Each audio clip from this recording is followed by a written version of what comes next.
Assalamualaikum warahmatullahi wabarakatuh. Tingkatan 4 bab 6 hukum linear bahagian 1. Hubungan linear dan tak linear. Baik, mari kita fahamkan maksud hubungan linear dan tak linear. Graf yang membentuk satu garis lurus adalah satu hubungan linear, manakala graf yang tidak membentuk garis lurus adalah satu hubungan tak linear. Dalam buku teks muka surat 154. Mari kita lihat contoh 1. Lukis graf Y melawan X berdasarkan setiap jadual data yang berikut, dan seterusnya tentukan graf yang manakah adalah graf hubungan linear. Berikan alasan anda. Baik, untuk soalan A, apabila kita plot, lukis graf dengan plot paksi X, paksi Y. Okay, jangan lupa cara nak mengisi negatif 7 dan negatif 17. Titiknya di mana? Negatif 2, 0. Negatif 1, 5. Dan seterusnya. 0, 4, 3, 28 dan 3. Dan apabila kita lukis, kita akan dapat satu garis lengkung. So, ini bukan linear. Untuk soalan B, nak tentukan sama ada titik negatif 39, 27, titiknya di mana? Negatif 15, 03 dan seterusnya. So, ini adalah garis lurus. Baik. Melukis garis lurus penyusun terbaik bagi graf hubungan linear dalam buku teks muka surat 156. Contoh 2. Jadual di sebelah menunjukkan nilai-nilai yang diperoleh daripada suatu eksperimen yang melibatkan dua pembelih ubah X dan Y. Plot graf Y melawan X dengan menggunakan skala yang sesuai bagi paksi X dan paksi Y. Seterusnya, lukiskan garis lurus penyusun terbaik.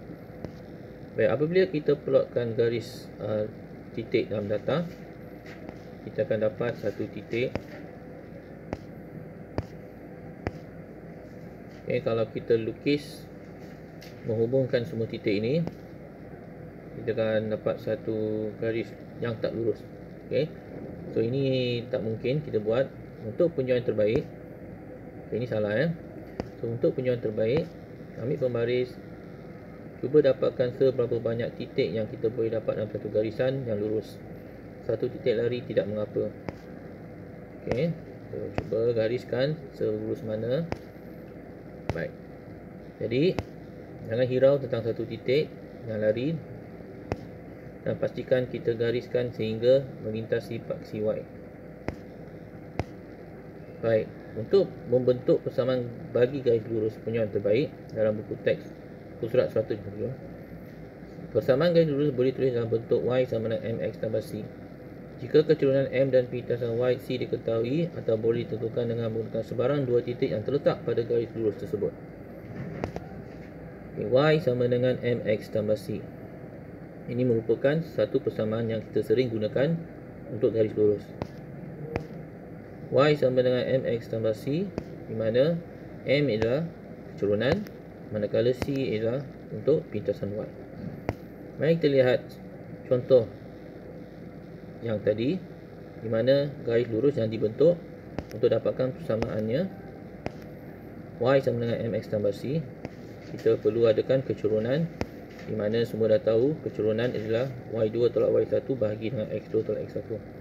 Ambil mana-mana titik dalam graf, okay, yang mana ada dalam graf dan juga ada dalam jadual kita 209 dengan 413, supaya kita dapat hasil keturunan 1 tolak 3 tolak 0.9 bagi 4 tolak 2. Jadi M sama dengan 0.2, keturunan 0.2. Untuk pintasan Y, hanya kita perlu ambil garis yang memintas pada paksi Y, iaitu 0.5, iaitu C kita ialah 0.5. Jadi, oleh itu persamaan garis lurus Y sama dengan MX tambah C, hanya perlu gantikan M dengan 0.2 dengan C 0.5, iaitu kita akan dapat Y sama dengan 0.2X tambah 0.5. Okey, mari kita lihat contoh yang ketiga.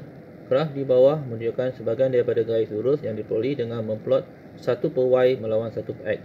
Ungkapkan Y dalam sebutan X. 1 per Y untuk paksi yang menegak, 1 per X untuk paksi yang bentang. Jadi, untuk dapatkan dia punya persamaan, kita perhatikan paksi yang menegak yang sepatutnya Y dia menjadi 1 per Y. Dan paksi yang bintang sepatutnya X dia jadi 1 per X. Okey, bergantung pada soalan. Jadi tukar dulu Y kepada 1 per Y, manakala M ialah 1 per X. Untuk dapatkan kecurunannya, kita ambil titik yang jelas, iaitu A kita ialah 17, manakala titik B kita ialah 1920. Masukkan nilai-nilai tersebut, 20 tolak 7 bagi 19 tolak 1, dan kita akan dapat keturunan 13 per 18. Baik, untuk pintasan Y pula, dalam gambar rajah kita tidak jelas pintasan tu berada di pintasan nilai yang mana. Oleh itu, apa kita boleh lakukan?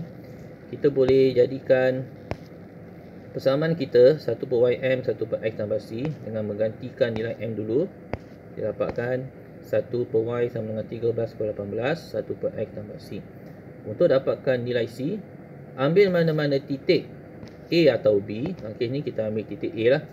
Dan berhati-hati, apabila titik A ialah 1 per 7, kita tak boleh letak 1 per 7 sama dengan 13 per 18 darab dengan 1 per 1 tambah C. Ini salah sebab kita punya graf dah bertukar koordinat X, Y kepada 1 per Y, 1 per X. Hati-hati. Jadi kita perlu isi 1 per Y sebagai 7 dan 1 per X sebagai nilai 1 untuk titik A. Berhati-hati. Okay, so kita boleh kira untuk nilai C. C kita akan dapat 113 per 18. Baik, untuk menyelesaikan persamaan kita tadi, Y sama dengan MX tambah C, di mana Y besar sama dengan 13 per 18 X tambah 113 per 18 C kita. Y besar kita ialah 1 per Y dan X besar kita ialah 1 per X. Kita gantikan juga. Okey, dalam bentuk Y kecil X besar, kita akan dapat persamaan 1 per Y sama dengan 13 per 18 X tambah 113 per 18. Dan untuk bersamakan pembawah, darabkan dengan X. Okey, seterusnya bila bersama pembawah dah sama 18X 18, kita boleh satukan. Dan untuk dapatkan Y dalam bentuk X, kita hanya terbalikkan kedudukan di denominator kepada numerator, dan kita akan dapat nilai Y sama dengan 18X sebagi dengan 13 tambah 113X. Sekian.